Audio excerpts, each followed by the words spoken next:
कुछ दूर निकल जाना कि कोई देखे मत तुम्हें। सब लोग यही समझे कि पंडित जो हैं नदी में डूब करके प्राण त्याग दिया, इसका प्राण चला गया, प्राणांत मर गया, प्राणांत हो गया, सब लोग यही समझ जाए और मेरे आश्रम में आ जाना, फिर देखो क्या होता है। पंडित जी ऐसा ही किए, नदी में डुबकी लगाए, सांस के गति को रोक करके दूर निकले और भाग करके आश्रम में चले गए गुरु जी के। गांव में हल्ला हो गया कि पंडित तो मर गया, यहीं पर डुबकी लगाया था, अभी अभी ये अभी तलक से निकला नहीं, लगता है कि गया सो गया, नदी में बह गया। अब पंडितानी छाती पीटती हुई आई, हाय हाय मैं कैसे जीऊंगी, मेरा बाल बच्चा तो भूखे मर जाएगा। पंडित जी कमाते थे, लेकर के कुछ दान दक्षिणा आते थे तो घर का काम चलता था।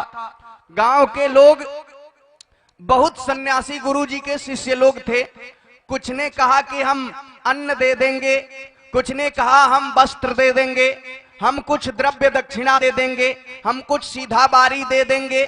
पंडित जी का दाह संस्कार क्रियाक्रम सब हुआ और पंडितानी का ऐसे ही काम चलने लगा। सन्यासी गुरु जी के शिष्य कुछ न कुछ पंडितानी को कोई न कोई कुछ देता ही रहता था। तो महाराज उस समय अब पंडितानी 1-2 महीना के बाद में गुरु आश्रम में पहुंची। जब गुरु आश्रम में पहुंची तो गुरु जी को प्रणाम की। गुरु जी पंडित जी से बोल दिए थे कि कुटिया के पीछे से सुनना, तुम्हारी पत्नी क्या बोल रही है। गुरु जी बोले कि पंडितानी अब तो तुम्हारा पंडित रहा नहीं, अब घर का काम कैसे चल रहा है। बोले महाराज थे तो बढ़िया से ही चलता था, लेकिन नहीं है तब पर भी आपके आशीर्वाद से उनसे भी बढ़िया चल रहा है।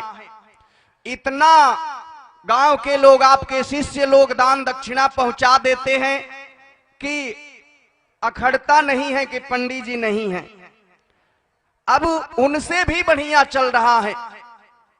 ठीक है गुरुदेव, मैं प्रणाम कर रहा हूं, जा रही हूं प्रणाम करके, क्योंकि अकेली हूं घर पर। गुरुदेव बोले ठीक है जाओ। पंडित जी से गुरु जी ने कहा कि देख लिया पंडित, तुम्हारी पंडितानी बोल रही है कि वो थे तो बढ़िया से चल ही रहा था, नहीं है तो उनसे भी बढ़िया चल रहा है।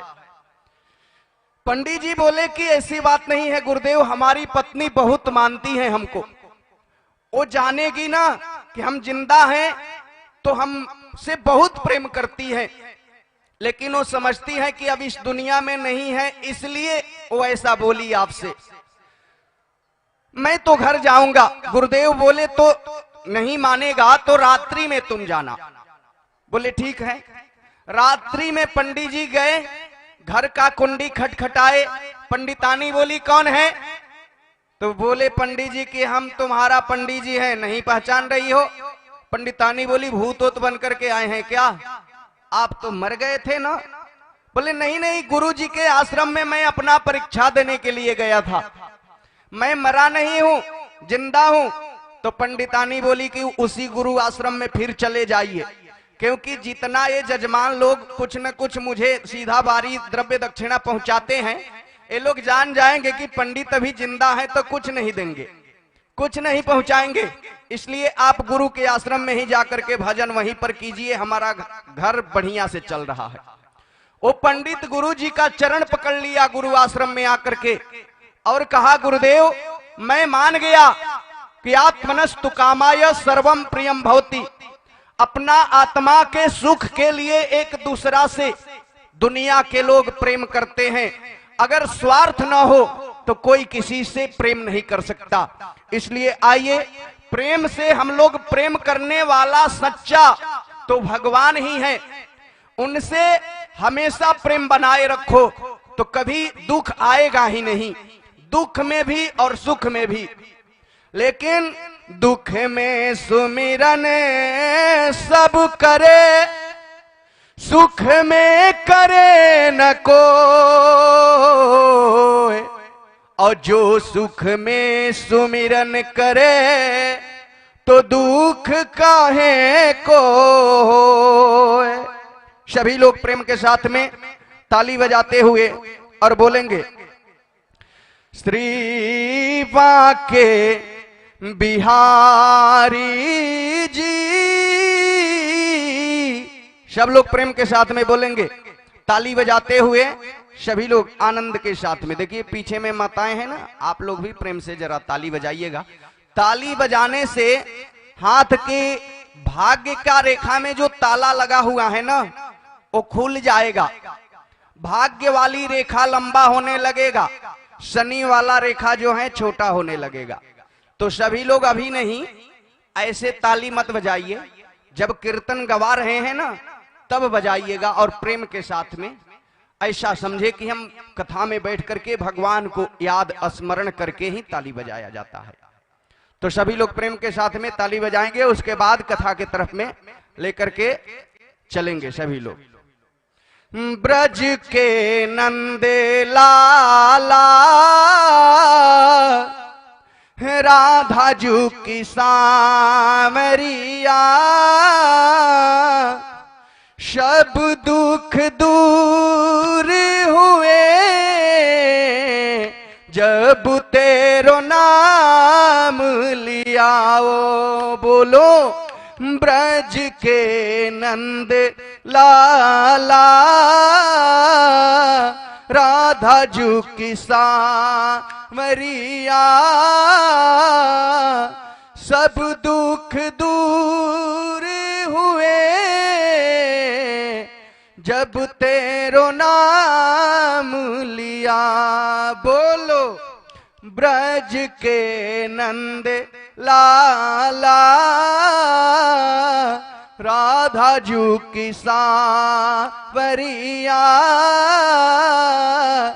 सब दुख दूर हुए प्यारे जब तेरो नाम लिया।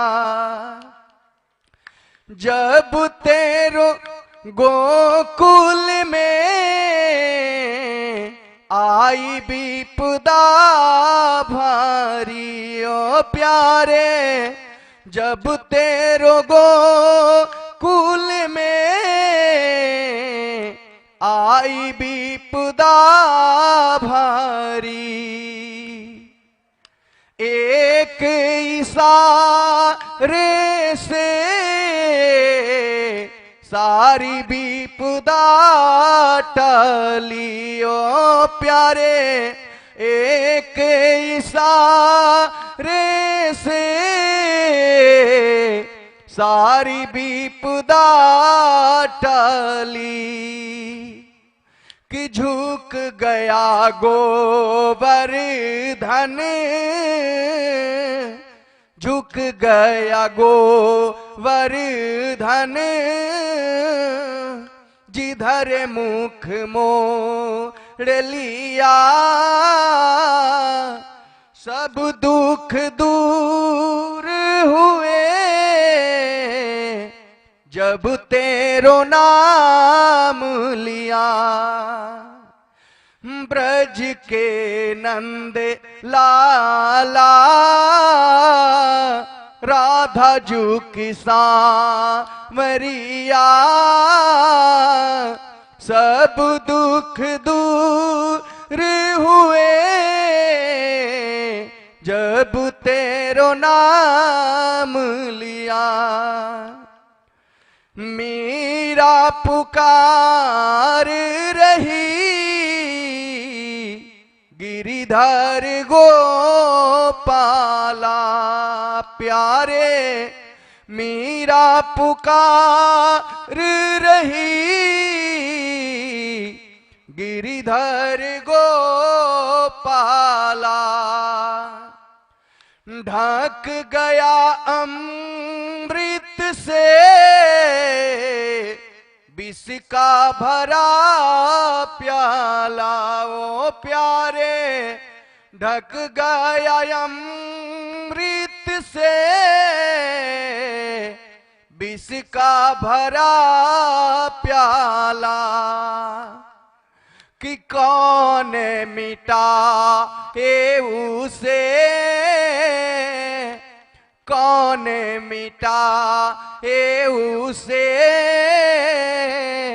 जिसे तूने सुख लिया, सब दुख दूर हुए प्यारे, जब तेरो नाम लिया। बोलो ब्रज के नंद लाला, राधा जू की सांवरिया, सब दुख दूर हुए, जब तेरो नाम लिया।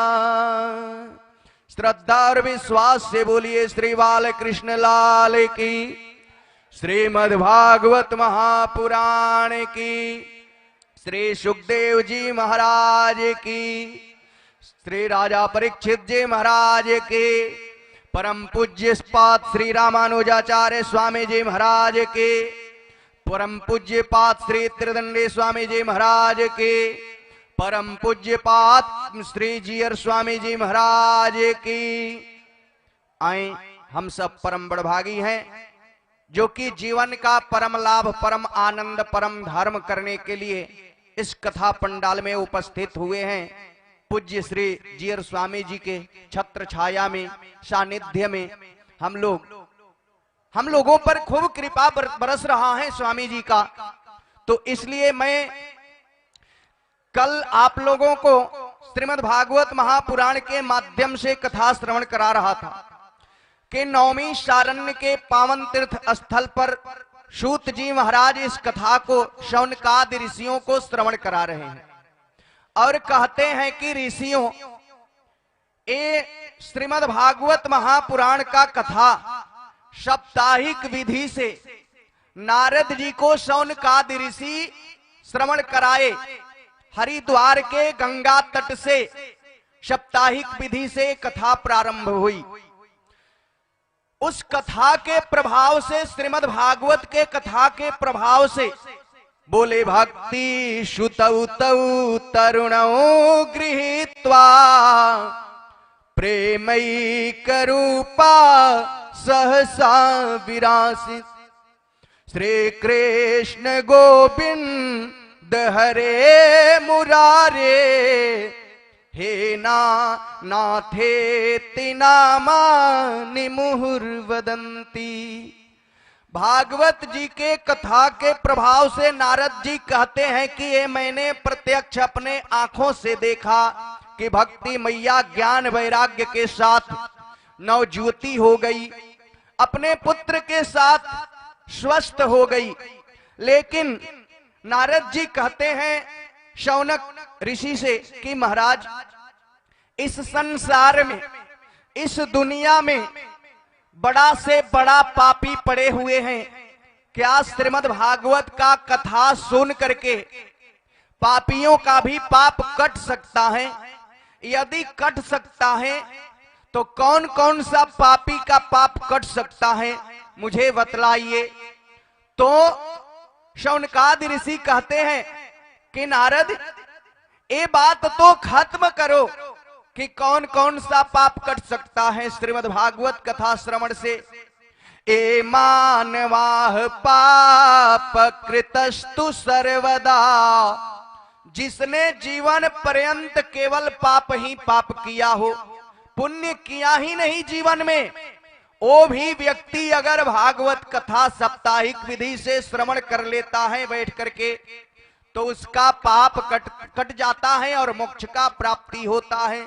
बोले ए मानवाह पाप कृतस्तु सर्वदा, सदा दुराचार रता विमार्गगा, क्रोधाग्नि दग्धा कुटिलाश्च कामिनः, सप्ताह यज्ञे न कलौ पुनन्ति ते। बड़ा से बड़ा पापी जो जीवन पर्यंत पाप के अलावा कुछ किया ही नहीं, वो भी व्यक्ति अगर मर करके प्रेत भी बन जाए और प्रेत भी कथा सुन ले तो उस प्रेत का भी मुक्ति हो जाता है, उसे मोक्ष का प्राप्ति हो जाता है। तो नारद जी बोले महाराज, कोई प्रमाण है आपके पास क्योंकि आजकल लोग प्रमाण मांगते हैं, तो कहे हाँ मेरे पास प्रमाण है। मैं तुम्हें एक प्रामाणिक प्रसंग सुना रहा हूं, ध्यान पूर्वक सुनो। एक तुंगभद्रा नदी के किनारे आत्मदेव नाम के पंडित जी रहते थे। आत्मदेव पंडित जी तो खूब अच्छा धन संपत्ति भी था, सब कुछ था, लेकिन पंडित जी का एक पत्नी थी। पत्नी का नाम था धुंधुली देवी। और पंडित जी की पत्नी जो थी, पंडित जी तो बेचारे सीधे सच्चे थे, जो कह दो उसी में राजी, वही मान लेते थे जो पत्नी कह देती थी। लेकिन पंडितानी जो है थोड़ा क्रूर स्वभाव की थी। पड़ोसन से जब तलक से दो चार वाक्य युद्ध नहीं हो जाता, पड़ोसन की झोंटा पंडितानी के हाथ में नहीं आ जाता, तब तलक से पंडितानी का भोजन ही हजम नहीं होता। महाराज धुंधुली देवी नाम था। पंडित जी सीधे सच्चे थे, लेकिन पंडितानी क्रूर स्वभाव की थोड़ा थी। तो सब कुछ था, लेकिन पंडित जी के घर में एक भी पुत्र नहीं था। गृहस्थ धर्म तो तब आनंद आता है गृहस्थ धर्म में जब एक भी पुत्र हो। महाराज दशरथ जी को पुत्र नहीं था, तो महाराज दशरथ जी को चिंता हुआ था। बोले एक बार भूपति मन माही, अभय गलानि मोरे सुत नाही। बोले गुरु गृह गयऊ तुरत मही पाला, चरण लागी करी विनय विशाला। गुरु के कृपा से, संत के कृपा से कुछ असंभव नहीं है। आत्मदेव पंडित जी मन में विचार करते हैं कि मेरा संपत्ति क्या होगा जब पुत्र ही नहीं है, संतान ही नहीं है, तो इससे अच्छा होता कि मैं मर जाता। आत्मदेव पंडित जी मरने के लिए गृहम तत्वा वनम गतः, घर छोड़ करके वन में चल दिए और एक नदी के किनारे बैठे बैठे एक वृक्ष के नीचे आंसू बहा रहे थे, रो रहे थे। उसी रास्ता से एक संत आ रहे थे। संत ने देखा तो संत का हृदय द्रवित हो गया उस ब्राह्मण को देख करके। संत ने सोचा कि देखो तो ये ब्राह्मण हमारे नारायण के लिए, हमारे परमात्मा के लिए, हमारे ठाकुर जी के लिए रो रहा है बैठ करके। इसलिए संत उस पंडित जी के पास में आ गए और संत टोकते हुए पंडित जी से बोले, कथम रोदसी विप्रत्वम काते चिंता बलीयसी। कथम रोदसी विप्रत्वम काते चिंता बलीयसी। बदत्वम शप्तरम मह्यम स्वस्य दुःखस्य कारणम। ऐ ब्राह्मण, तुम कथम रोदसी, क्यों रो रहे हो? क्या बात है, क्या कष्ट है? तो पंडित जी बोले, महाराज किसी चीज का कमी नहीं है, घर में सब कुछ भरा पड़ा है, लेकिन एक कई कष्ट है मन में कि मेरा कोई पुत्र नहीं है, मेरे को कोई बेटा नहीं है। संत तो अपना माथा पकड़ लिए और कहे, ऐ ब्राह्मण, अरे बेटा बेटियों से किसी को सुख मिला है क्या? बेटा बेटियों से किसी को सुख नहीं मिलता। अगर बेटा नहीं है तो परमात्मा को, भगवान को ही अपना पुत्र मानो, या पिता मानो, या मित्र मानो, या शत्रु मानो, या मां मानो। जो भी मानेंगे भगवान रक्षा करते हैं। महाराज दशरथ जी को पुत्र नहीं था तो पुत्र रूप में भगवान को आना पड़ा। वैसे भगवान को प्रसन्न करो, कहीं कृपा कर दे। यशोदा मैया नंद बाबा के घर पुत्र नहीं था तो भगवान कृष्ण को आना पड़ा पुत्र रूप में। तो तुम्हारा पुत्र नहीं है तो पुत्र के लिए मत रो, चिंता मत करो, भगवान के लिए रो, वो कृपा कर देंगे तुमको, चिंता मत करो। मुंचा ज्ञानम प्रजा रूपम बलिष्ठात कर्मणो गति विवेकम तु समासद्य त्यज संसार वासनम। इस संसार के वासनाओं का त्याग कर दो। बेटा बेटियों से अगर सुख मिलता तो जानवरों के दर्जनों बच्चे हैं, नहीं है? उनको सुख कभी मिलता है? पुत्र पैदा हो गया ठीक है, लेकिन अच्छा संस्कार, अगर अच्छा शिक्षा नहीं दिए तो फिर जैसे जानवर को जितना सुख है पुत्र से, बेटा बेटियों से, उतना ही सुख आपको भी होगा। शिक्षा संस्कार जरूरी है माताओं, हमेशा ये ध्यान में रखो। अपने पुत्र को दिखा करके धर्म करो, पुण्य करो, सत्कर्म करो, अपने से बड़े को प्रणाम करो। ये हमेशा मन में रखो कि हमसे कुछ गलती होगा तो मेरा पुत्र देखेगा, मेरा पुत्र सुनेगा तो वो भी ऐसा ही करना प्रारंभ कर देगा। इसलिए संस्कार पहले अपने में लाना चाहिए। माता पिता संस्कारिक रहेंगे तो पुत्र कभी नालायक नहीं हो सकता। भगवान से प्रेम करो। तुम बेटा बेटियों के लिए क्यों परेशान हो, क्यों रो रहे हो? तो संत समझाने लगे तो पंडित जी एक पत्थर पर जोर से अपना माथा पटक दिए। संत ने कहा, अरे अरे ब्राह्मण क्या कर रहे हो? बोले, महाराज अगर आप हमको पुत्र नहीं देंगे, बेटा नहीं देंगे, तो मैं अब की बार इतना जोर से माथा पटकूंगा पत्थर से कि मैं अपना प्राण ही त्याग दूंगा। संत तो चक्कर में पड़ गए कि बिन मतलब के हम आकर के यहाँ पर ब्रह्महत्या मोड़ ले लिया। अगर ये ब्राह्मण मर जाएगा तो मुझ पर ब्रह्महत्या लगेगा। इसलिए संत ने कहा कि ब्राह्मण, तुम एक जन्म के लिए रो रहे हो ना, पुत्र के लिए। तुम्हारी ललाट की रेखा बतला रही है कि सप्त जन्मावधि तवा पुत्रो नैवच नैवच, 7 जन्म को कोई तुमको पुत्र नहीं है। संत समझाने लगे और झोली में हाथ डाले और एक फल निकाले। फल निकाल करके कहे कि इदम भक्षे पत्न्या त्वाम ततः पुत्रो भविष्यति। इस फल को ले जाओ और अपनी पत्नी को खिला देना, तुम्हें पुत्र होगा। पंडित जी बड़ा प्रसन्न हुए, खुश हुए और प्रसन्न हो करके फल ले करके घर आए और जोर से बोले कि पंडितानी देवी सुनती हो? तो बोली, हाँ जी सुन रही हूं, क्यों चिल्ला रहे हैं?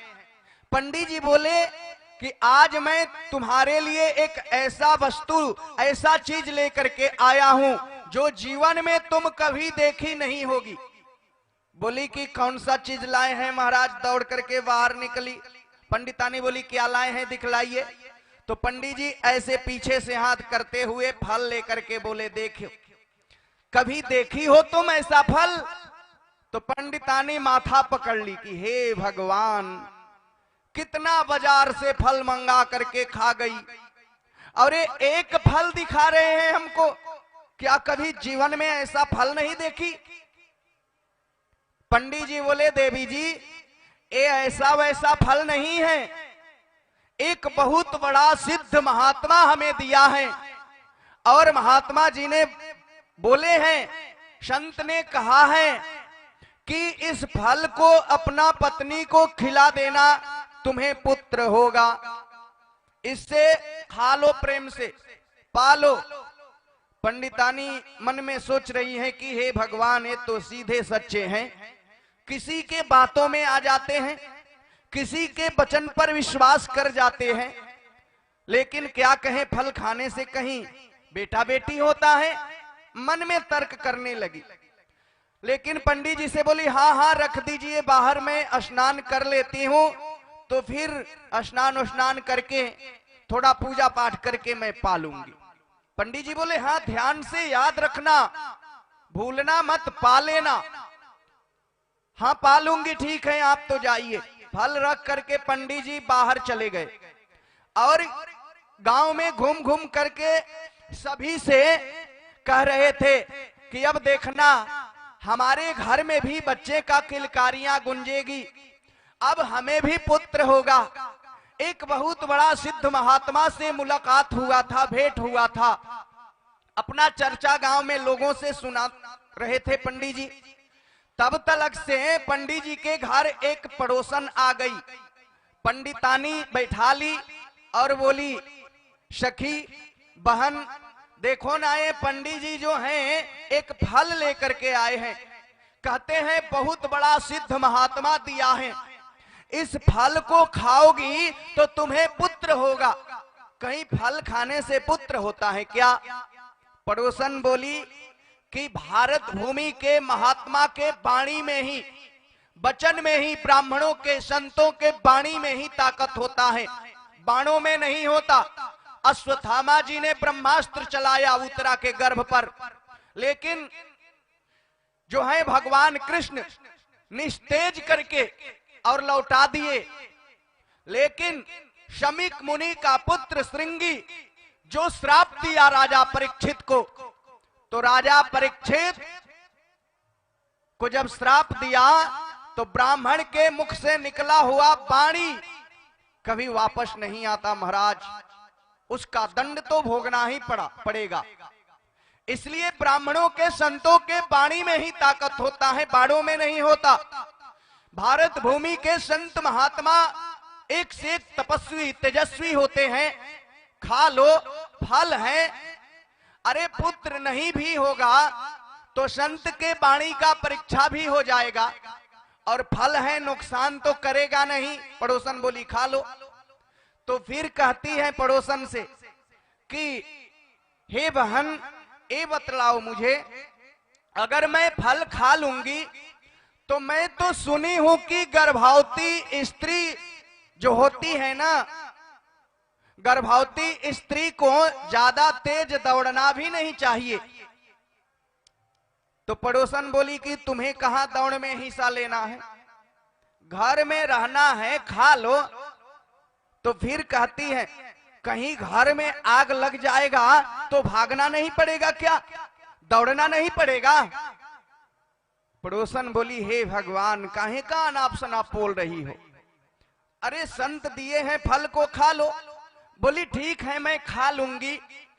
तो मैं सुनी हूं कि गर्भवती स्त्री को ज्यादा काम भी नहीं करना चाहिए।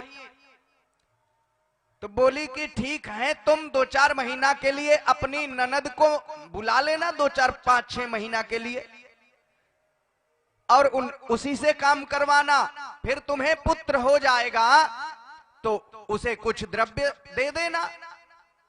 बोली कि 6 महीना के लिए और अपनी ननद को, अरे 6 घंटे के लिए घर में आई गई तो पूरा घर साफ कर जाएगी। शायद ही ऐसी कोई भाभिया हैं जिसको ननद से प्रेम हो, ऐसी शायद ही भाभिया हैं।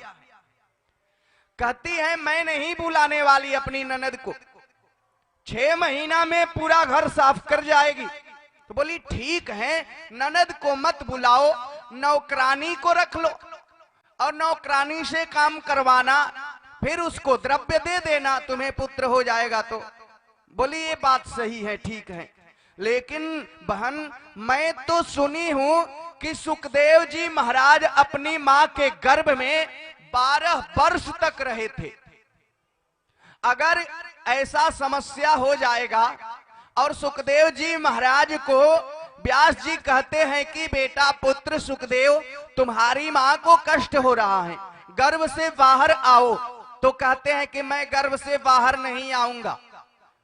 मैं तो कथा में सुनी हूं कि बाहर आने से सुखदेव जी डरते थे और मैं भी गर्भवती हो जाऊंगी और मेरा पुत्र गर्भ से बाहर आने का नाम ही नहीं लेगा तो मैं तो मर जाऊंगी सीधे। सुकवद निवसेत गर्भम तदा में मरणम भवेत एवं कुतर्क जोगेन तत्फलम नैव भक्षितम। मैं खतरा मोड़ लेने वाली नहीं हूं। वो पुत्र भी चाहती थी कि मैं पुत्रवती बनूं, लेकिन मुझे प्रसव का पीड़ा सहना न पड़े, कष्ट सहना न पड़े। ये जीव का स्वभाव है।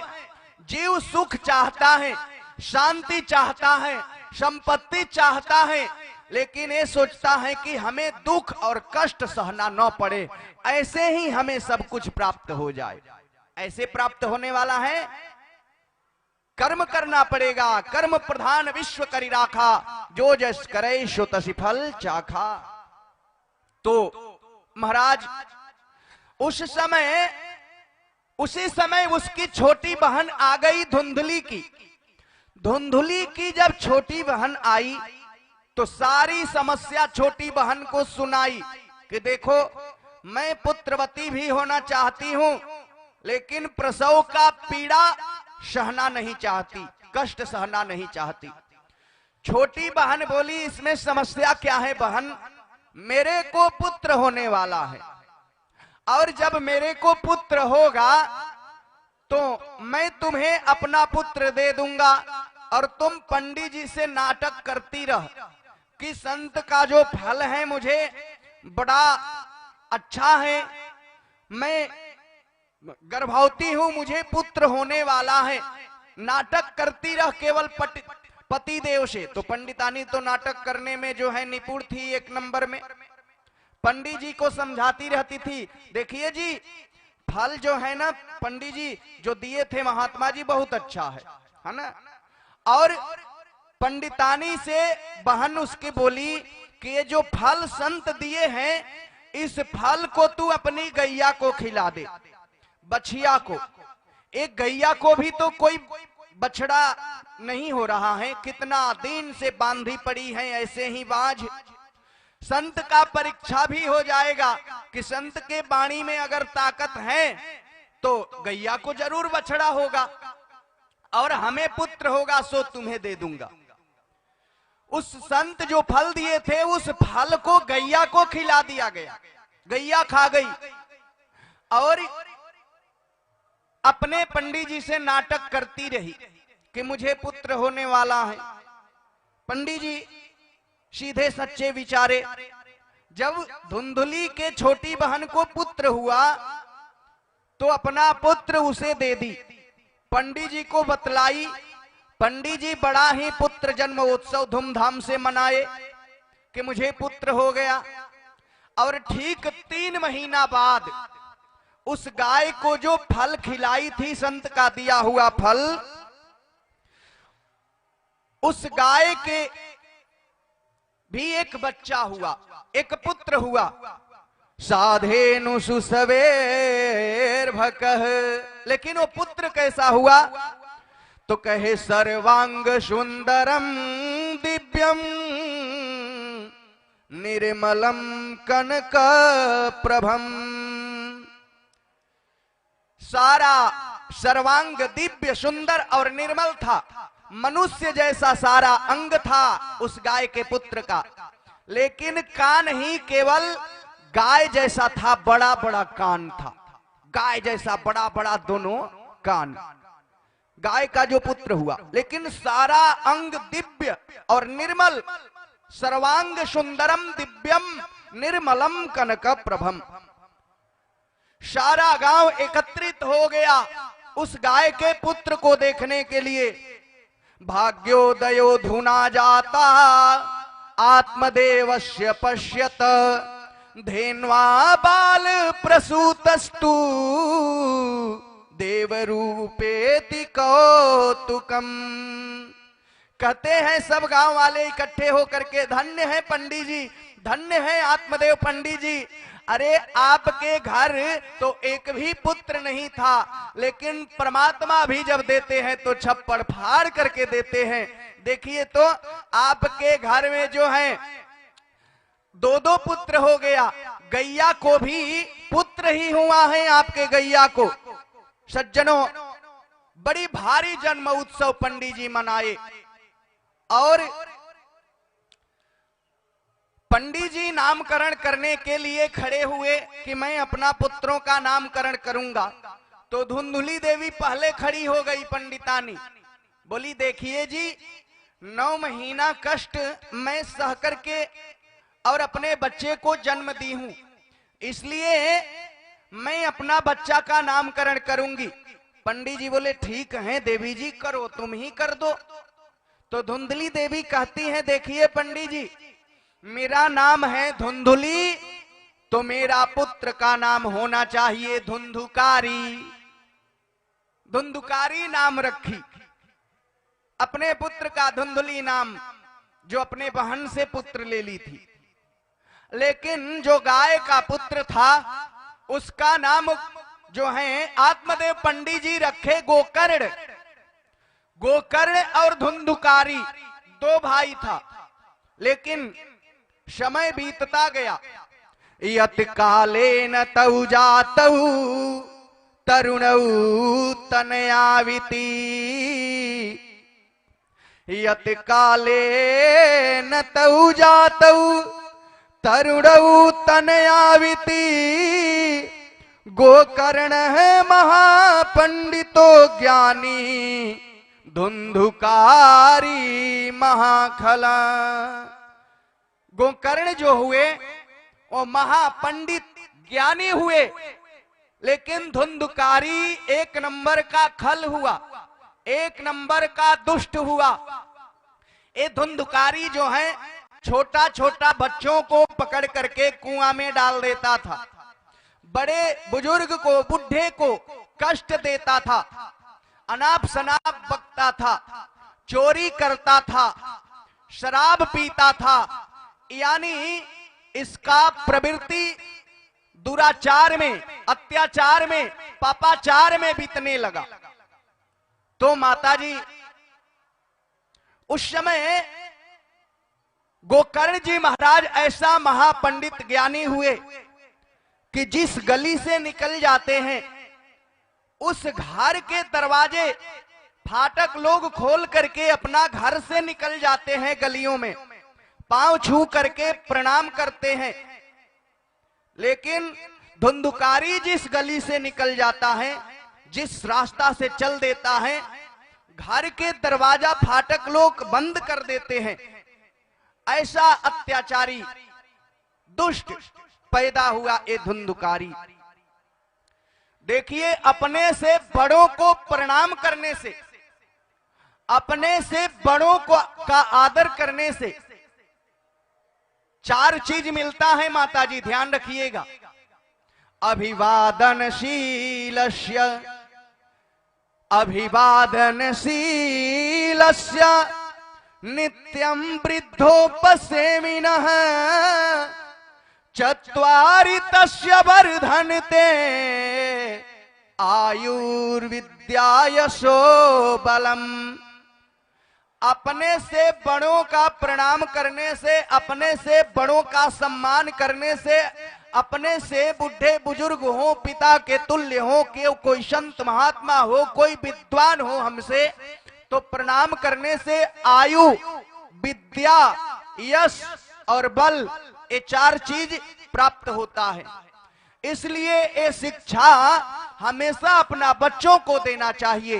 बेटा ये भगवान का मंदिर है, प्रणाम करो।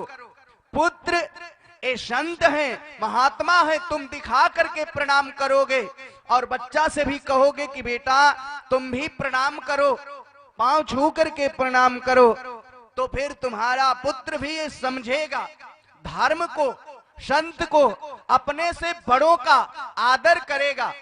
तो अपने से बड़ों को प्रणाम, अच्छा कर्म माता पिता को दिखा करके करना चाहिए। हम तो कहते हैं कि आजकल जब पुत्र पैदा होता है तो क्या करती है माताएं बहनें? बोले जननी नहीं दूध पियावतु है, जन्म लेते ही मुंह में बोतल धराई। पुत्र जब हुआ तो माताएं अपने बच्चों को, यानी डॉक्टर कहता है कि माँ का दूध अमृत होता है, माँ का दूध बच्चे को जितना पिलाओ बच्चा में उतना ही ज्ञान और बुद्धि, स्फूर्ति, ताकत, बल रहेगा। माँ का दूध समाप्त हो गया तो गाय का दूध पिलाओ, क्योंकि गाय को भी हम लोग माँ ही मानते हैं, माँ है गाय, माँ है, तो इसलिए गाय का दूध पिलाओ। लेकिन माताएं आजकल अपने बच्चों को बोतल पकड़ा देती है। बोतल जब इतना छोटा है, अब इतने छोटे पर से इतना छोटा बोतल जब पिला रही हो तो बड़ा होगा तो बड़का बड़का बोतल नहीं पिएगा हो। जननी नहीं दूध पियावत है, जन्म लेते ही मुंह में बोतल धराई। अचैन नहीं चित्रहार देखे, अरु अंडा शराब सहायक होई। घर में बैठी कर फिल्म देखे, अरु जानत है शुभदायक होई। संस्कारिक मातु पिता ही नहीं, यही कारण पुत्र नलायक होई। यही कारण पुत्र नलायक होई। माता पिता संस्कारिक रहेंगे तो पुत्र कभी नालायक नहीं हो सकता। आजकल जब बच्चा का जन्म होता है, पुत्र का जन्म होता है, तो माताएं बहनें जितना साल का पुत्र हुआ, बेटा हुआ, उतना मोमबत्ती जलवा देती हैं।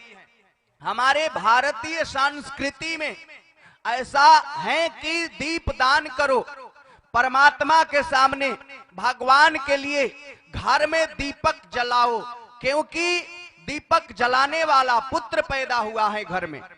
लेकिन आजकल दीपक जला करके माताएं कहती हैं बेटा अपने मुख से फूंक करके दीपक बुझाओ, और पुत्र से नहीं बुझ रहा है तो मां करती है अपने से फूंक करके बुझा देती है। हैप्पी बर्थडे टू यू, जाने क्या क्या कहती है। जितना साल का पुत्र हुआ और पुत्र के हाथ में उसके जन्मदिन पर चक्कू पकड़ाती है, चक्कू कहती है बेटा हाथ में पकड़ो चक्कू और इस चक्कू से केक काटो, केक। जो पुत्र, जो बेटा अपना जन्मदिन पर हाथ में चक्कू पकड़ करके केक काट रहा है तो बड़ा होगा तो प्लेटफार्म पर जाकर के किसी का जेब नहीं काटेगा हो, और जब जेब काटेगा तो उसको जेल भी काटने में देरी होगा, नहीं होगा। तो माता बैरी पिता शत्रु, एन बालो न पाठितः। ओ माता पिता बच्चे का शत्रु होते हैं, जो अपने बच्चों को, अपने पुत्रों को अच्छा शिक्षा और संस्कार नहीं देते हैं। अच्छा शिक्षा संस्कार अपने पुत्र को, अपने बच्चों को देना चाहिए। तो माताजी, एक गोकर्ण जो है बहुत बड़ा विद्वान पंडित हुए, और धुंधुकारी एक नंबर का खल। रात्रि में शराब पी करके आता था, 1-1 बजे रात्रि में, मध्य रात्रि 12-12 बजे कभी। तो एक दिन पिताजी बोले पुत्र तुम ब्राह्मण के बालक हो और शराब पी करके घर में आते हो, वेश्यागमन करते हो, वेश्यालयों में जाते हो, घर का धन संपत्ति मेरे आंखों के सामने तुम बर्बाद कर रहे हो, और तू समझता है मैं अच्छा कर रहा हूं। ऐसा नहीं करना चाहिए तुम्हें। तो धुंधुकारी अपना पिताजी को ही डांटने लगा। कहा पिताजी आपकी उम्र 60 वर्ष की हो गई है, आप सठिया गए हैं। हिंदू का पुरनिया जब 60 वर्ष का हो जाता है ना तो सरकार भी घर भेज देता है कि रिटायर हो जाओ, अब तुम्हारा दिमाग काम नहीं करता है। इसलिए हम जो कर रहे हैं वो बहुत अच्छा कर रहे हैं, आप चुपचाप देखते रहिए। पिताजी को डांटने लगा। कि हम जो कर रहे हैं अच्छा कर रहे हैं, तुम जो आप जो बोल रहे हैं ना वो गलत बोल रहे हैं। अब पिता के सामने पुत्र गलत करेगा, पिता का कमाया हुआ धन संपत्ति, घर से लोटा थरिया गहना सब कुछ बेच दिया, ले जाकर के बाजार में जो कुछ भी मिलता था इधर उधर भी चोरी करने लगा। दुष्ट प्रवृत्ति का यह हुआ। माताजी, शास्त्रों में भी भागवत जी में राजा परीक्षित 4 स्थान कलयुग को दिए हैं। जीवतम पानम स्त्रिय सूना यत्रा धर्म चतुर्विद। ये 4 स्थान कलयुग को 5वां एक सोना में दिए थे, स्वर्ण में। लेकिन उधर नहीं जाना है जहां पर मदिरा पान जो करता है मद के रूप में, कलयुग उसमें वास किए रहता है और गलत करवाएगा ही करवाएगा। इसलिए कभी शराब का सेवन नहीं करना चाहिए। शास्त्र भी कहता है।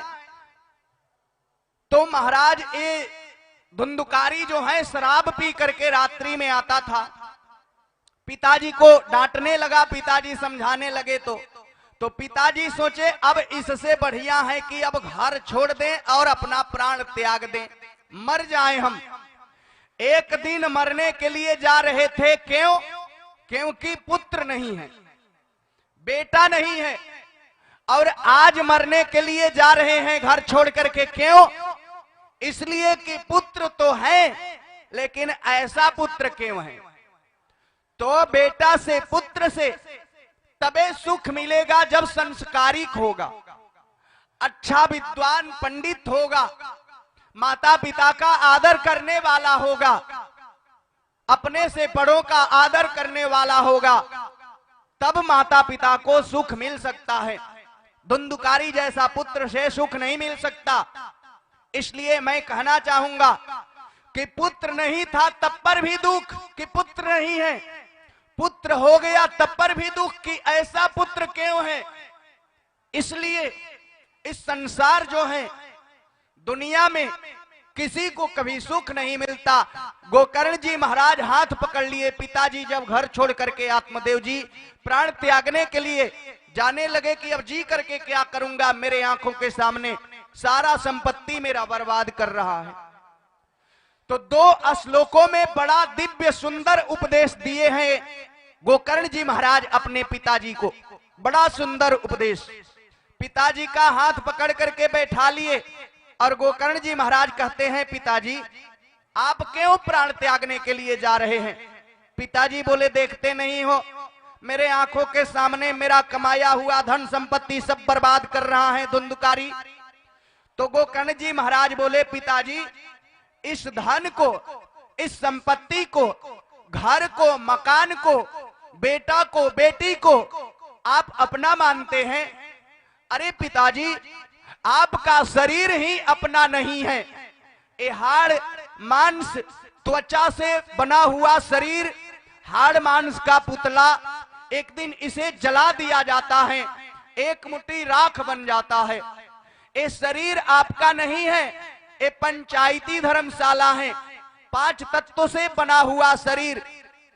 बोले इस पंचायती धर्मशाला में हम लोग कुछ दिन के लिए रहने के लिए आए हैं, तो पिताजी सुख शांति से यहाँ से गुजार करके अपना समय बिता करके यहाँ से जाइए। यहाँ कितने लोग आए और कितने लोग चले गए कोई पता नहीं। तो इसलिए बड़ी सुंदर उपदेश देते हैं और कहते हैं, पिताजी इस संसार में कोई सुखी नहीं है राजा कहे महाराजा सुखी, महाराजा कहे सुख इंद्र को भारी, इंद्र कहे कि ब्रह्मा सुखी, अरु ब्रह्मा कहे सुख विष्णु को भारी। लेकिन तुलसीदास विचार कहे कि राम बिना सब जीव दुखारी। पिताजी न चंद्रम सुखम किंचित न सुखम चक्रवर्तिनः, सुखमस्ति विरक्तस्य मुनिरेकांत जीवन है। जो एकांत में बैठ करके भगवान का माला जाप करता है, दुनिया का झंझट छोड़ करके और पूजा पाठ में रहता है, प्रेम से शांति पूर्वक अपना जिंदगी जीता है, वही इस संसार में सुखी है। नहीं तो राजा महाराजा कोई भी इस दुनिया में आए हैं तो सुखी नहीं है। कभी कुछ के लिए चिंता, कभी कुछ के लिए घर नहीं है तो कहेंगे हे भगवान एक ठे घर हो जाता तो हम सुखी हो जाते। घर हो गया, भगवान के कृपा से जब घर हो गया तो सोचेंगे घर तो हो गया, लेकिन एक पत्नी घर में आ जाती, विवाह हो जाता तो हम सुखी हो जाते। भगवान के कृपा से विवाह भी हो गया तो कहेंगे हे प्रभु अब एक पुत्र हो जाता तो हम सुखी हो जाते। तुम्हें पुत्र भी हो गया, फिर कहोगे आने जाने में थोड़ा देर हो रहा है, नौकरी करने जाते हैं ड्यूटी दूर, तो एक साधन हो जाता 4 चक्का तो हम सुखी हो जाते। बढ़ाते जाओ साधन, जितना बढ़ाना है बढ़ाते जाओ, ये समाप्त होने वाला नहीं है। एक कथा सुनाते हैं आप लोगों को कि एक समुद्र के किनारे एक व्यक्ति बैठा था, तो एक महात्मा जी गए, कहे बेटा यहां पर क्यों बैठे हो? तो उस व्यक्ति ने कहा कि महाराज हम सोचते हैं कि ये जो है तरंगे हैं समुद्र का लहर, ये शांत हो जाए तो हम भी एक डुबकी लगा लें, उसके बाद में हम घर चले जाएंगे। महात्मा बोले कि बेटा तुम्हारी यहाँ पर बैठे बैठे जीवन बीत जाएगी, जिंदगी समाप्त हो जाएगी, लेकिन समुद्र का लहर, समुद्र का तरंग समाप्त होने वाली नहीं है। उसी प्रकार से एक समाप्त हुआ तो दूसरा उधर से लहर चल देता है। उसी प्रकार से एक कामनाएं हैं, कामनाओं का तरंगे एक न एक उठता ही रहता है, समाप्त होने वाला नहीं है। इसलिए शांति से, सुख शांति से भगवान का भजन करो, उसी में आनंद है। वो परम पिता है, जगत पिता है। जगत पिता समझता है कि पुत्र को क्या देना चाहिए क्या नहीं देना चाहिए।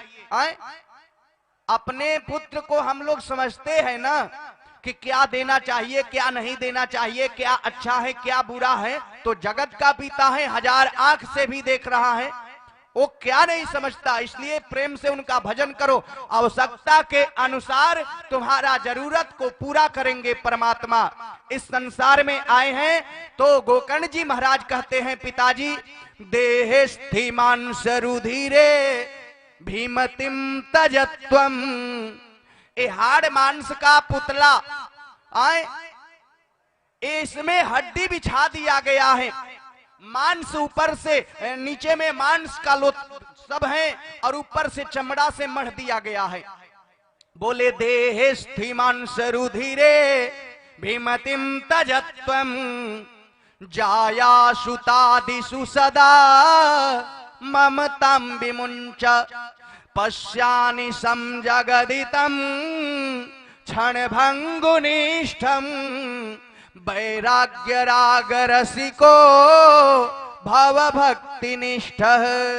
हे पिताजी आपका ये शरीर नहीं है, पंचायती धर्मशाला है, 5 तत्व से बना हुआ शरीर को जला दीजिए तो एक मुट्ठी राख बन जाएगा। बोले छीती जल पावक गगन समीरा अपंच रचित अति अधम शरीरा क्षिति जल पावक। पिताजी इसलिए कोई किसी का दुनिया में नहीं है। जब आपका शरीर ही नहीं है तो आपका धन, आपका संपत्ति, आपका बेटा बेटी यहां से जाएगा, कोई जाने वाला नहीं है। इसलिए धर्मम भजस्व सततम, धर्म ही सत्य ही धर्म है, सेवा ही धर्म है। सेवा करो, सत्य बोलो, संतों का सेवा करो, आश्रम में जाकर के भजन वोजन करो, अपना गति मुक्ति बनाओ। करोगे सो आपके माई के नु बाप के। धर्म पुण्य स्वीकृत अपने लिए सत्कर्म किया जाता है, किसी दूसरे को नहीं मिलेगा। इसलिए धर्मम भजस्व सततम त्यज लोक धर्मान। सेवस्य साधु पुरुषाम जेहि काम तृष्णाम अन्यस्य दोष गुण चिंतन मासु मुक्त्वा सेवा कथारस महो नितराम पिबत्वम। सेवा कथारस महो नितराम पिबत्वम। कहते हैं पिताजी, इस संसार के यात्रा को सुखद बनाओ। हमारे पूज्य गुरुदेव भगवान श्री जीयर स्वामी जी महाराज एक बड़ा सुंदर भजन गाते हैं। हमको बहुत अच्छा लगता है वो भजन, हृदय से कह रहे हैं। एकदम इतना सुंदर भजन लगता है कि हम मंचों से हमेशा गाते हैं, कहीं भी प्रवचन कथा करने के लिए जाते हैं तो। आइए सब लोग प्रेम से उस भजन को हम लोग ताली बजाते हुए गा लें, उसके बाद कथा को आगे बढ़ाएंगे। गोकर्ण जी महाराज कहते हैं, पिताजी हरि भजले हरि भजले हरि भजने का मौका है। हरि भजने का मौका है। हरि भजले हरि भजले हरि भजने का मौका है। हरि भजने का मौका है। अभी भजले अभी भजले अभी भजने का मौका है। अभी भजने का मौका है। हरि भजले हरि भजले हरि भजने का मौका है। हरि भजने का मौका। और बड़ी सुंदर आगे में पद हैं, ध्यान से सुनिएगा माताजी। ए चलती गाड़ी दुनिया है, टिकट ले हम भी बैठे हैं।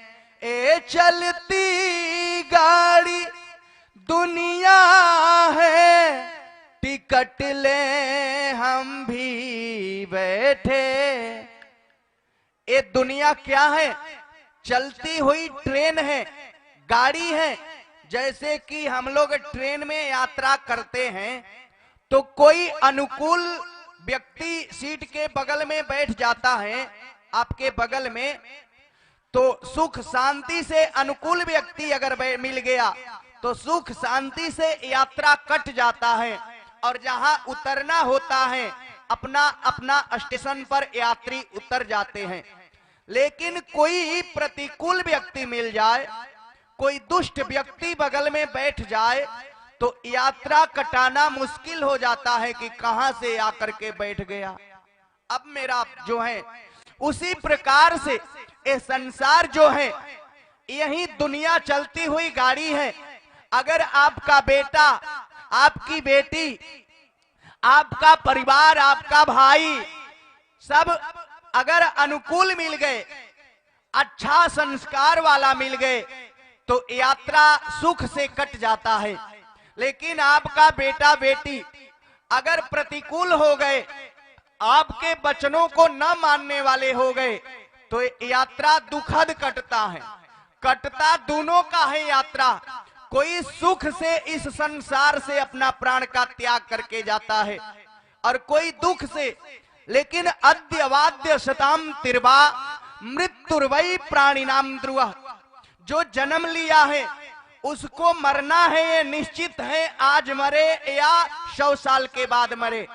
लेकिन यही है, परिवार अच्छा है तो सुख से यात्रा कटता है संसार का, और परिवार अगर बुरा हो गया, गलत हो गया तो दुख से कटता है। तो सभी लोग प्रेम से बोलेंगे कि ये चलती गाड़ी दुनिया है, टिकट ले हम भी बैठे हैं। ये चलती गाड़ी दुनिया है, टिकट ले हम भी बैठे, संभल कर चलना रे भाई, संभल कर चलना रे भाई। पराये संग में धोखा है, पराये संग में धोखा है। हरि भजले, हरि भजले, हरि भजने का मौका है, हरि भजने का मौका है। और बड़ी सुंदर भाव, कहे लड़कपन खेल में खोया, जवानी नींद भर सोया। लड़कपन खेल में खोया, जवानी नींद भर सोया। बुढ़प्पा देख कर रोया, बुढ़प्पा देख कर रोया। आशा तृष्णा सताती है, आशा तृष्णा सताती है। हरि भजले, हरि भजले, हरि भजने का मौका है, हरि भजने का मौका है। अभी भजले, अभी भजले, अभी भजने का मौका है, अभी भजने का मौका है। और बड़ी सुंदर स्वामी जी हमारे गुरुदेव भगवान कहते हैं कि नहीं माता पिता बंधु जगत साथी कोई तेरा, नहीं माता पिता बंधु जगत साथी कोई तेरा। जिसे तू अपना समझता था, पत्नी को अपना मानते हैं व्यक्ति, लेकिन आपका शरीर भी जब प्राण छूट जाएगा, शरीर श्मशान घाट जाने लगेगा, तो उस समय केवल दरवाजे से झांक करके 2 आंसू गिरा करके 10-15 दिन रोएगी, उसके बाद फिर आपको भूल जाएगी। जिसे तू श्मशान घाट तक भी छोड़ने पहुंचाने नहीं जाएगी, जिसे तू अपना समझता था, सरासर वह भी झूठा है, सरासर वह भी झूठा है। हरि भजले, हरि भजले, हरि भजने का मौका है, हरि भजने का मौका है। गोकर्ण जी महाराज कहते हैं कि पिताजी, इस संसार में कोई किसी का नहीं है, इसलिए धर्मं भजस्व सततम त्यज लोक धर्मान, सेवस्य साधु पुरुषाम जेहि काम तृष्णाम, अन्यस्य दोष गुण चिंतन मासु मुक्त्वा। दूसरे का दोष गुण का चिंतन मत कीजिए, चिंता मुक्त हो जाइए, क्योंकि बुरा जो देखन में चला, बुरा न मिला कोई। जो दिल ढूंढाया अपना, तो मुझसे बुरा न कोई। जो गलत व्यक्ति होता है वो गलत बात अपने कानों से सुनता है। गांधी जी क्या कहते थे? बुरा मत देखो, बुरा मत बोलो और बुरा मत सुनो। हमारे गुरुदेव भगवान पूज्यपाद श्री जीयर स्वामी जी महाराज कहा करते हैं प्रवचन में भी, या भागवत रस जो लिखे हैं उसमें हम पढ़े हैं कि पाप जो है दो ही इंद्रियों से अंदर में प्रवेश करता है। कहां कहां से? कानों से और आंखों से। आंखों से गलत दृश्य देखेंगे तो अंदर में काम प्रविष्ट होगा, पाप प्रवेश कर जाएगा, और कानों से गलत सुनेंगे तो पाप प्रवेश कर जाएगा। इसलिए बुरा मत देखो, बुरा मत बोलो, बुरा मत सुनो। बुरा जो देखन में चला, बुरा न मिला कोई, जो दिल ढूंढा अपना, तो मुझसे बुरा न कोई। अच्छा सुनो, अच्छा बोलो, अच्छा जगह बैठो, तो फिर क्या बात है, जीवन का आनंद ही कुछ अलग हो जाएगा। इसलिए पहले जित आसन जीत संग है भागवत में ना, आसन जीतो, संग जीतो, इंद्रियों पर विजय प्राप्त करो महाराज। तो इसलिए गोकर्ण जी महाराज कहते हैं, पिताजी आप कहते हैं कि गोकर्ण में धुंधुकारी मेरा बेटा है, ये संपत्ति मेरा है, कोई किसी का नहीं है। एकांत में बैठ करके और सेवस्य साधु पुरुषाम जेहि काम तृष्णाम, जैसे साधु पुरुषों को आप सेवा कीजिए, जैसे काम तृष्णा में अपने मन को फंसाए हुए हैं, इनसे मन हटा करके प्रभु में लगा दीजिए तो आनंद ही कुछ और रहेगा। गोकर्ण के बात मान करके और आत्मदेव पंडित जी घर छोड़ करके वन में चले गए। भगवान का भजन गंगा तट पर बैठ करके करने लगे, अपना मुक्ति गति मुक्ति के लिए कल्याण हो गया आत्मदेव जी का जो है। इसलिए गोकर्ण जी महाराज घर में अब 3 रह गए। आत्मदेव पंडित जी घर छोड़ करके धुंधुकारी के वजह से चले गए। अब माता जी और गोकर्ण धुंधुकारी 3 घर में रह गए।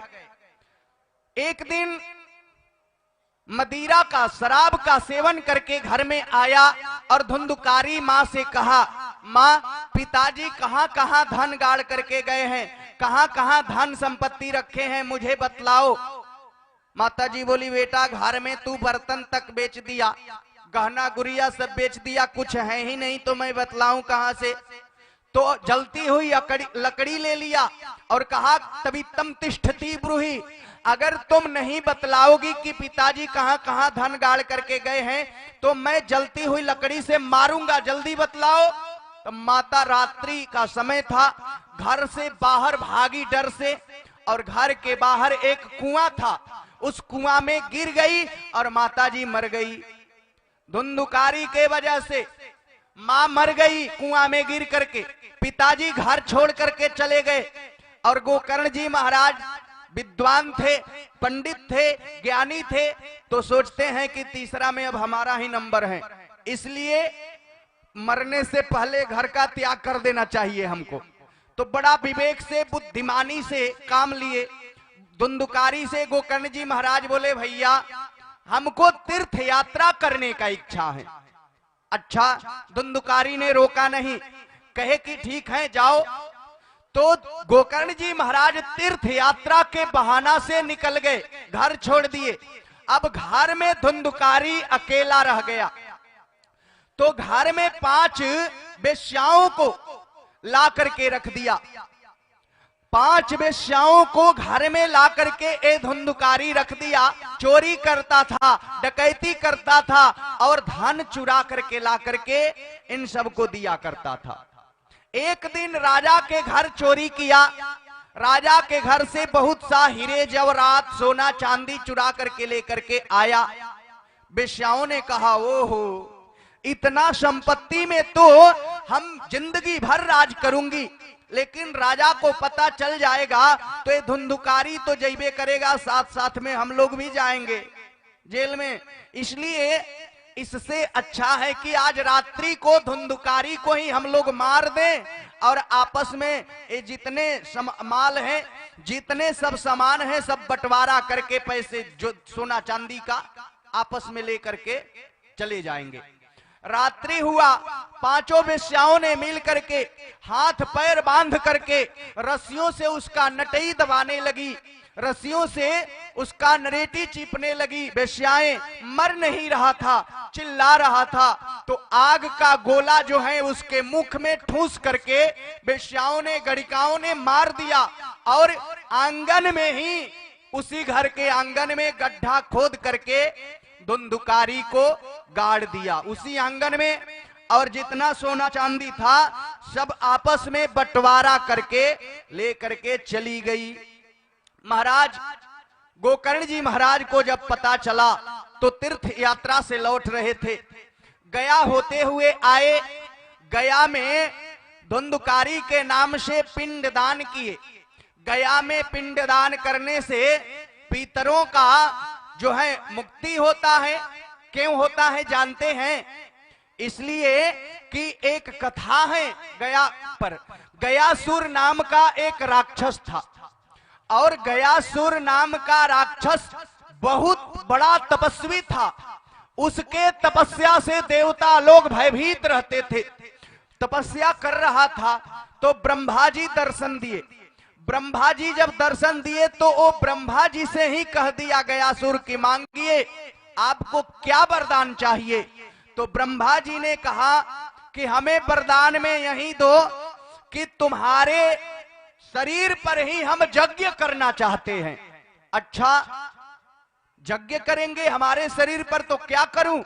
गयासुर से ब्रह्मा जी ने कहा कि अपना छाती, हृदय हवन कुंड के लिए मुझे 100 वर्षों के लिए दे दो। सोचे ब्रह्मा जी की मर जाएगा तो बढ़िया रहेगा, ये राक्षस है और इतना कठिन तपस्या करता है, महाराज सबको तबाह कर देगा, परेशान कर देगा। राक्षसों से भय रहता है, देवताओं को डर रहता है। गयासुर के हृदय पर 100 वर्षों तक यज्ञ चला, फिर भी वो मर नहीं रहा था। 100 वर्षों के बाद जब उठने लगा तो ब्रह्मा जी तो डर गए और भगवान नारायण का ध्यान किए। हे परमात्मा, हे नारायण, हे परमपिता, आप अगर नहीं आएंगे तो ये गयासुर जाने क्या करेगा उठने के बाद में, क्योंकि मैं ऐसा वरदान मांगा हूं, जब उठेगा तो अब क्या करेगा पता नहीं। भगवान विष्णु प्रकट हुए और दोनों चरण अपना उसके छाती पर, हृदय पर पधरा दिए, हृदय पर रख दिए, गयासुर के हृदय पर। विष्णु भगवान से वो वरदान मांगा। विष्णु भगवान बोले क्या चाहते हैं आप? तो विष्णु भगवान बोले तुम्हारा प्राण चाहते हैं। गयासुर कहा मैं प्राण दिया आपको, लेकिन आप भी वचन दीजिए कि इस गया में आकर के मेरे यहाँ जो भी कोई अपना पितरों का पिंडदान करेगा उसके पितरों को मोक्ष देंगे, मुक्ति देंगे, अच्छा जोनी देंगे। भगवान बोले ठीक है, मैंने दिया। इसलिए गया में पितरों का पिंडदान किया जाता है। तो गया में पिंडदान करके गोकर्ण जी महाराज धुंधुकारी के नाम से घर आए। घर में रात्रि विश्राम कर रहे थे। रात्रि विश्राम कर रहे थे कि रात्रि में एक भेड़ का बच्चा दिखाई दिया। फिर भेड़ का बच्चा देखते देखते वो भैंसा बन गया, फिर हाथी बन गया। गोकर्ण जी महाराज तो डर गए और बोले कस्तम, तुम कौन हो भैया, क्यों हमें डरा रहे हो? तो प्रेत आत्मा कुछ बोल नहीं रहा था, केवल रो रहा था, आंसू बहा रहा था, चिल्ला चिल्ला करके रो रहा था। गोकर्ण जी महाराज हाथ में जल लेकर के मंत्र का अभिमंत्रित करके, मंत्रों का जल का छींटा जब मारे मंत्र पढ़ करके, तो प्रेत आत्मा बोल पड़ा, कहा कि अहम धाता तो दीयोस्मि धुंधुकारीति नामतः, अहम धाता तो दीयोस्मि धुंधुकारीति नामतः, स्वकीये नैव दोषेण ब्रह्मत्वं नाशितम मयः। भैया मैं आपका भाई धुंधुकारी हूं। मैं जीवन में कभी पुण्य नहीं किया, पाप के अलावा प्रेत आत्मा बनकर के भटक रहा हूं, इसलिए मेरा मुक्ति का उपाय करो भैया। गोकर्ण जी महाराज बोले कि मैं तुम्हारे नाम से गया में पिंडदान किया था, फिर भी तुम्हारा मुक्ति क्यों नहीं हुआ? तो कहे गया श्राद्धेशतेनापि मुक्तिर्मे न भविष्यति। गया में एक बार नहीं 100 बार मेरे नाम से पिंडदान करेंगे तब पर भी हमारा मुक्ति नहीं होगा।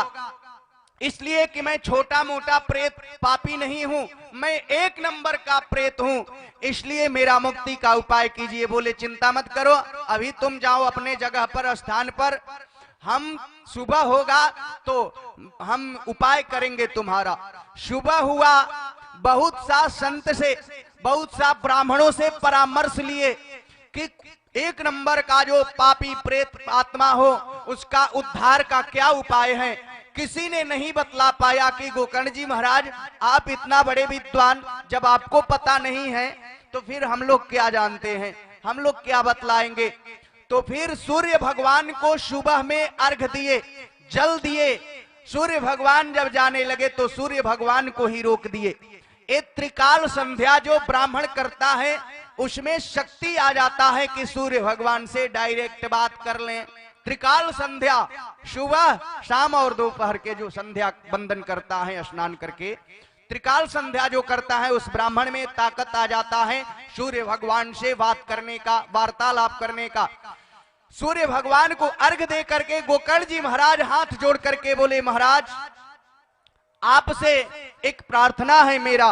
बोले क्या?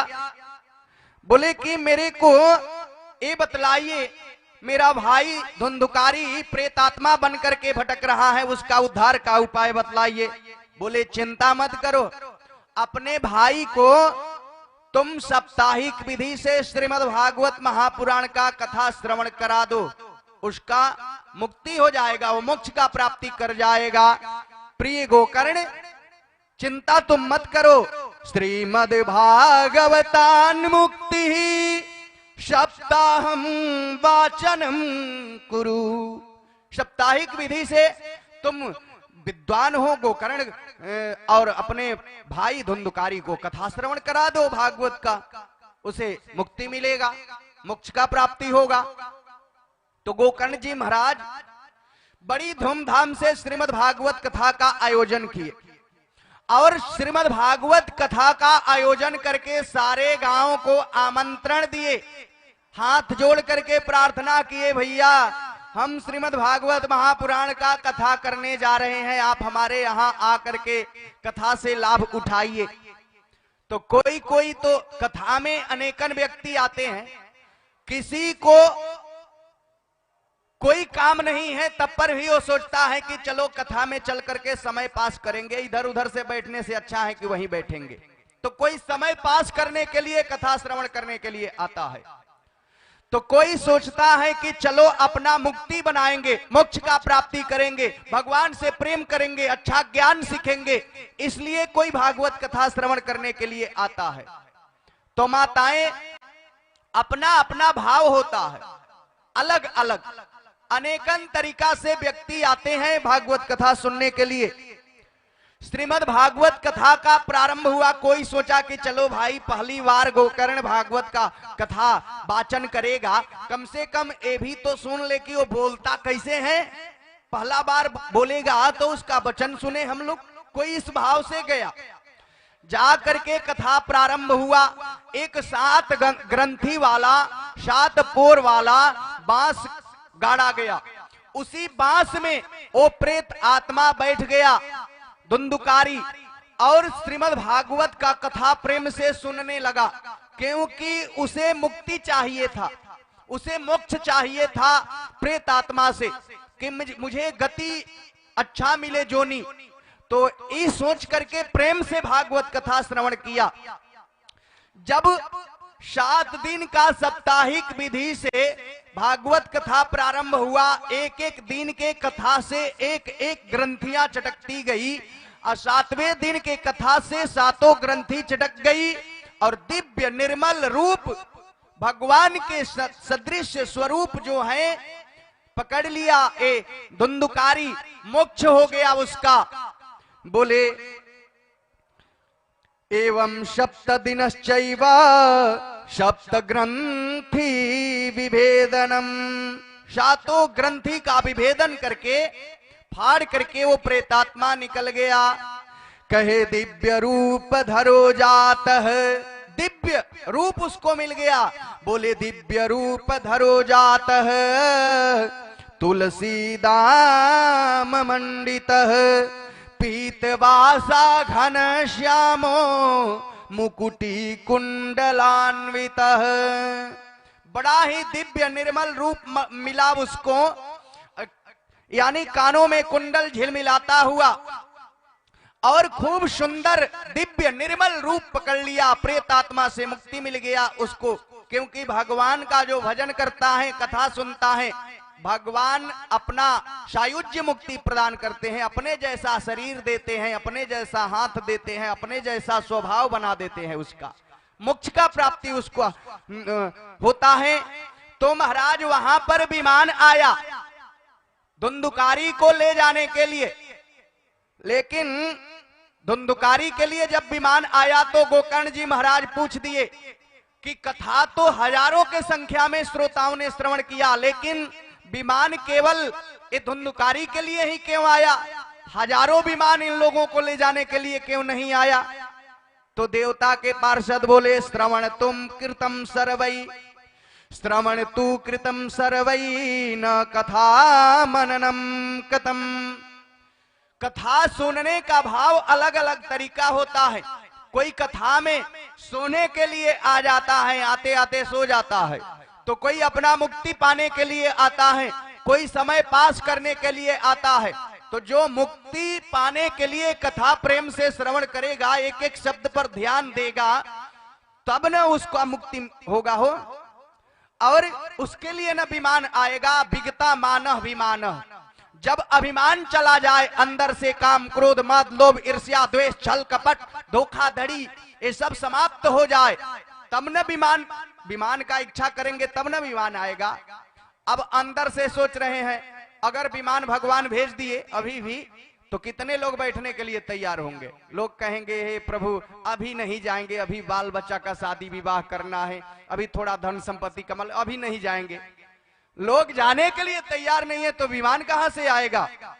लेकिन जैसे कि सारे अयोध्या वासियों को दोबारा भागवत कथा श्रवण किए, भागवत का आयोजन किए गोकर्ण जी महाराज, और दोबारा जब कथा किए, प्रेम से सभी श्रोता कथा को श्रवण किए और सभी के लिए विमान आया। सब लोग विमान में बैठ करके भगवान के धाम में सभी लोग गए। गोकर्ण के लिए भगवान खुद साक्षात नारायण आए, प्रकट हुए, हृदय से अपना लगा लिए और विमान में बैठा करके लेकर के सभी को गोकर्ण जी महाराज अपने साथ बैकुंठ धाम को गए। जैसे कि सारे अयोध्या वासियों को भगवान श्री राम अपने साथ में विमान में बैठा करके साकेत धाम लेकर के गए थे, वैसे ही सारे श्रोताओं को गोकर्ण जी महाराज जो जो व्यक्ति भागवत का कथा श्रवण किया था, सबको अपने साथ में बैठा करके विमान में बैकुंठ धाम लेकर के गए। मोक्ष का सबका प्राप्ति हुआ। बोले अयोध्यावासिनः पूर्वम, अयोध्यावासिनः पूर्वम यथा रामेण संगता तथा कृष्णेन तेनीता गोलोकम जोगी दुर्लभम, गोलोकम जोगी दुर्लभम। गोलोक धाम में जैसे कृष्ण जी, जैसे राम जी साकेत धाम में लेकर के अपने भक्तों को गए थे, वैसे ही धुंधुकारी भी, गोकर्ण जी महाराज भी सभी श्रोताओं को अपने साथ लेकर के बैकुंठ धाम गए, ये भागवत कथा सुन करके। अब सूत जी महाराज शौनकादि ऋषियों को कथा श्रवण करा रहे हैं। कहते हैं, ऋषियों ये भागवत कथा श्रवण करके गोकर्ण जी महाराज सभी को बैकुंठ धाम भेज दिए, मोक्ष का प्राप्ति हुआ। शौनकादि ऋषियों से नारद जी कहते हैं, महाराज ये कथा का नियम क्या है, कथा सुनना कैसे चाहिए? तो 5 मिनट में आपको नियम बतला दूं। बोले कथा सुनना चाहिए, कहे कि कथा में तो बहुत खर्च होता होगा, बहुत धन संपत्ति लगता होगा, बहुत पैसा रुपया का जरूरत पड़ता होगा, तब ना भागवत कथा लोग कराएंगे आयोजन। तो बोले नहीं, विवाहे यादृशम वित्तम पाद्रसम परिकल्पये। जैसे अपना बेटियों का विवाह करते हैं तो किसी राजा महाराजा का यानी संपत्ति वाले का भी बेटी पार होती है और गरीब का भी बेटी का विवाह हो जाता है। लेकिन जो संपत्ति वाले हैं वो ज्यादा पैसा अपने खर्च करते हैं, बड़ा धूमधाम से अपने बेटी का विवाह का आयोजन करते हैं। और जो गरीब व्यक्ति हैं, संपत्तिहीन व्यक्ति हैं, वो थोड़ा पैसा में, थोड़ा में ही आयोजन करके अपना बेटी का विवाह पार लगा देता है। लेकिन जीवन में साप्ताहिक विधि से श्रीमद् भागवत का कथा जरूर श्रवण करना चाहिए, अगर मनुष्य का तन पाए हैं तो, मानव का शरीर पाए हैं तो। लेकिन जितना अपना सामर्थ्य के अनुसार भागवत जी का आयोजन करना चाहिए। बोले तो कथा कैसे सुनना चाहिए?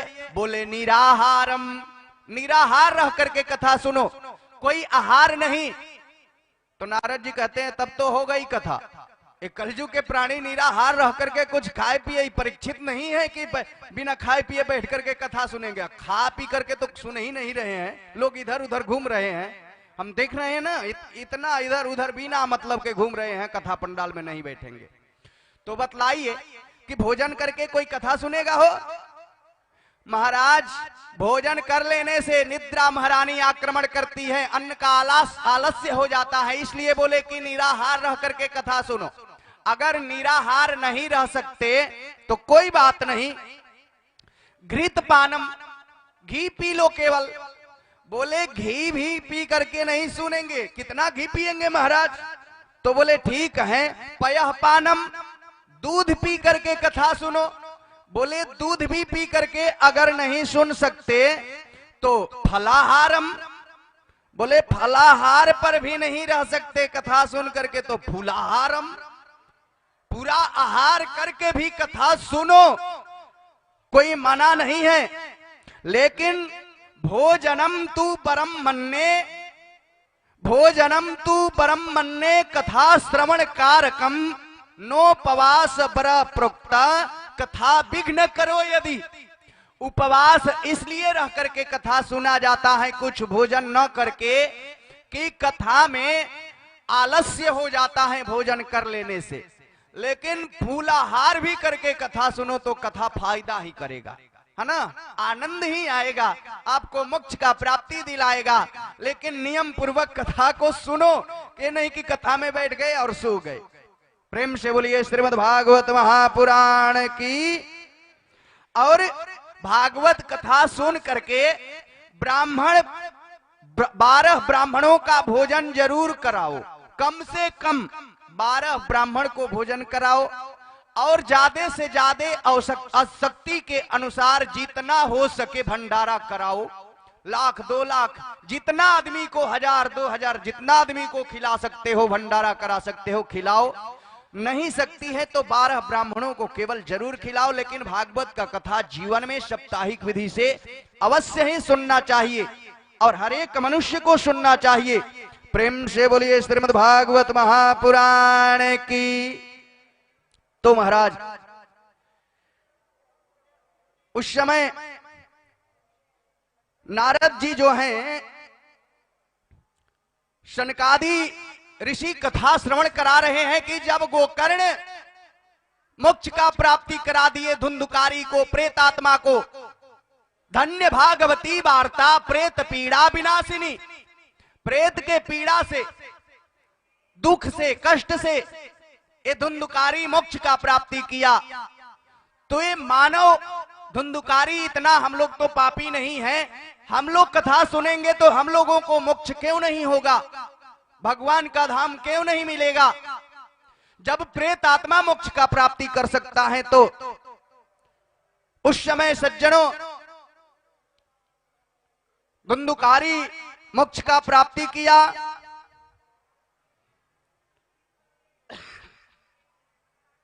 और बड़ा ही सुंदर कथा, प्रेम से हम लोग भजन श्रवण करेंगे, क्योंकि हमारा भी कथा का समय नजदीक ही आ गया है, 10-15 मिनट समय रह गया है। आज हम लोग गोकर्ण धुंधुकारी का कथा सुने, धुंधुकारी का उद्धार कराए गोकर्ण जी महाराज। फिर कल नियमानुसार इसी कथा को नारद जी को श्रीमद् भागवत कथा श्रवण कराए शौनकादि ऋषि। और इसी कथा को श्रवण कराए भगवान शंकर मैया पार्वती को। कल सुखदेव जी का जन्म, व्यास जी श्रीमद् भागवत महापुराण का रचना किए, नारद जी का पूर्व जन्म का कथा, ये 3-4 प्रसंग जरूर श्रवण कराएंगे आप लोगों को 2 घंटे का अंतर्गत में। आइए सब लोग प्रेम के साथ में 2 बार भगवान नाम से कीर्तन करेंगे सभी लोग। लेकिन शौनकादि ऋषि जब कथा श्रवण करा रहे हैं तो सूत जी महाराज कहते हैं कि महाराज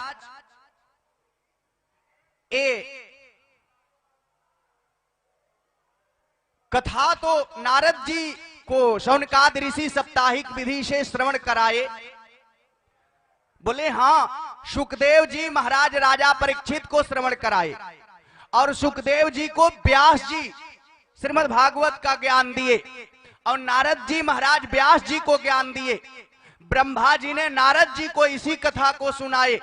परब्रह्म नारायण और चतुश्लोकी भागवत का ज्ञान जो है ब्रह्मा जी को दिए।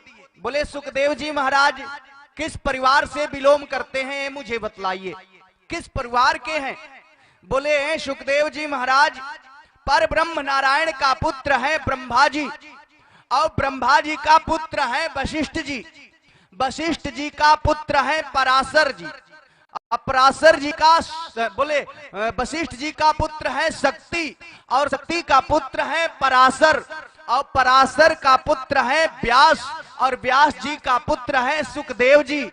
सुखदेव जी राजा परीक्षित को 7 दिन श्रीमद् भागवत का कथा नियम पूर्वक सुनाए और 7वें दिन श्रीमद् भागवत कथा श्रवण करके राज्यो मोक्षम तथा वीक्षा पुराधाता विस्मित, राजा का मोक्ष का प्राप्ति हो गया। तो इस कलयुग में माता जी जय श्रीमन नारायण कलैर्दोषा निधे राजन एको अस्ति महान गुण कीर्तना देव कृष्णस्य मुक्त संग परम ब्रजेत। इस कलयुग में भगवान कृष्ण का, भगवान राम का केवल कीर्तन करो, भजन करो तो मोक्ष का प्राप्ति मिल सकता है। द्वापर त्रेता सतयुग में सत्य बोलने से, पूजा करने से, तपस्या करने से लोग भवसागर से पार उतरते हैं।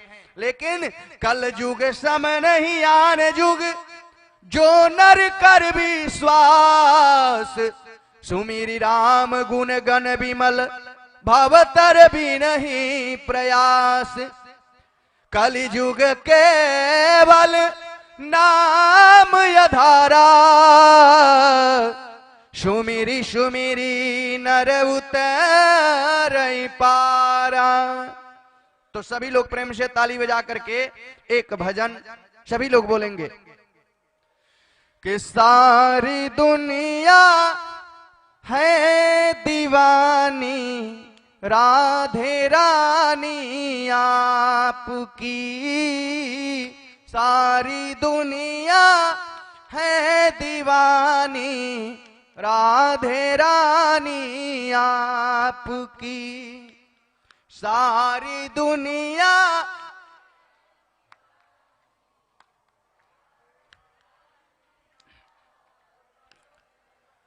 कौन है जिस पर नहीं है, कौन है जिस पर नहीं है मेहरबानी आपकी, सारी दुनिया है दीवानी राधे रानी आपकी, सारी दुनिया।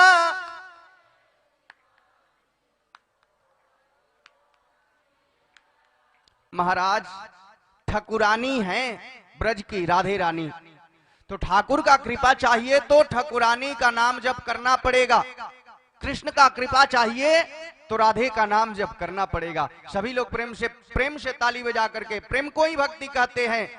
बोले कौन है जिस पर नहीं है, कौन है जिस पर नहीं है मेहरबानी आपकी, सारी दुनिया है दीवानी राधे रानी आपकी, सारी दुनिया है दीवानी, राधे रानी आप। सारा जहां है एक चमन और एक चमन के फूल हम। सारा जहां है एक चमन और एक चमन के फूल हम। इस सभी फूलों में श्यामा, इस सभी फूलों में श्यामा, हम निशानी आपकी। इस सभी फूलों में श्यामा, हम निशानी आपकी। कौन है जिस पर नहीं है, कौन है जिस पर नहीं है मेहरबानी आपकी। सारी दुनिया है दीवानी, राधे रानी। सारी दुनिया है दीवानी, राधे। जैसे गंगा और जमुना की धारा बहती भूमि पर, जैसे गंगा और जमुना की धारा बहती भूमि पर, वैसे ही बहती है ममता, वैसे ही बहती है ममता, राधे रानी आपकी। आपने अपना बनाया, आपने अपना बनाया, मेहरबानी आपकी। सारी दुनिया है दीवानी, राधे रानी आपकी। सारी दुनिया है दीवानी, मेहरबानी। तन भी तेरा मन भी में तेरा, मेरा क्या है मान ली। तन भी तेरा मन भी तेरा, मेरा क्या है मान ली। तेरा तुझको सौंपती हूँ, तेरा तुझको सौंपती हूँ, मैं निशानी आपकी।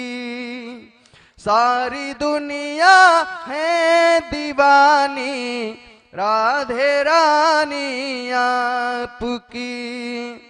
कौन है जिस पर नहीं है, कौन है जिस पर नहीं है मेहरबानी आपकी। सारी दुनिया है दीवानी, राधे रानी। सारी दुनिया है दीवानी, राधे रानी आपकी। उम्र भर गाता रहूं मैं महिमा श्यामा आपकी। उम्र भर गाता रहूं मैं महिमा श्यामा आपकी। अपने चरणों में ही रखना, अपने चरणों में ही रखना, मेहरबानी आपकी। सारी दुनिया है दीवानी, राधे रानी आपकी।